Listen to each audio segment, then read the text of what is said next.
బనకచెర్ల ప్రాజెక్టుపై గురు శిష్యులు దోబూచులాడుతున్నారని మాజీ మంత్రి పెద్దిరెడ్డి విమర్శించారు. రేవంత్ రెడ్డి, చంద్రబాబు ఒకరిపై మరొకరు విమర్శలు చేసుకుంటూ బనకచెర్ల ప్రాజెక్టు వివాదానికి తెరలేపారని ఆరోపించారు.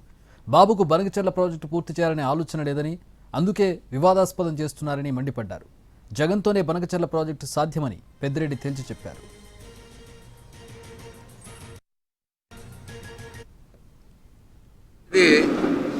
చంద్రబాబు వచ్చిన తర్వాత వార్తలు లేకొచ్చింది. ఇది చంద్రబాబు నాయుడు కానీ అక్కడ తెలంగాణలో ఉన్న రేవంత్ రెడ్డి వీళ్ళిద్దరూ కూడా మీకు తెలుసు గురు శిష్యులే. మరి వాళ్ళిద్దరూ క్రియేషన్ ఇది. ఈ అన్నీ డైవర్ట్ చేసే పాలిటిక్సే చేస్తూ ఉన్నాడు చంద్రబాబు నాయుడు. మరి ఇది కూడా నేనేదో ఈ రాష్ట్రానికి ఎంతో చేయాలనుకున్నాను, చాలా నీళ్ళు ఇవ్వాలనుకున్నాను రాయలసీమ ప్రాంతానికి అని చెప్పి ఒక ఉదరగొట్టే కార్యక్రమం తప్ప ఇది అమలయ్యే కార్యక్రమం కాదు.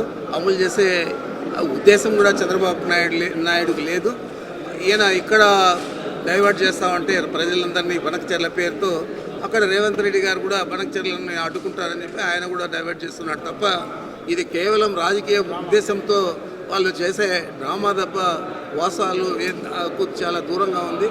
బనకచెర్ల అనేది ఏదైనా రావాలంటే రేపు తిరిగి మళ్ళా జగన్మోహన్ రెడ్డి గారు ముఖ్యమంత్రి అయితే తప్ప అమలయ్యే పరిస్థితి ఉండదు.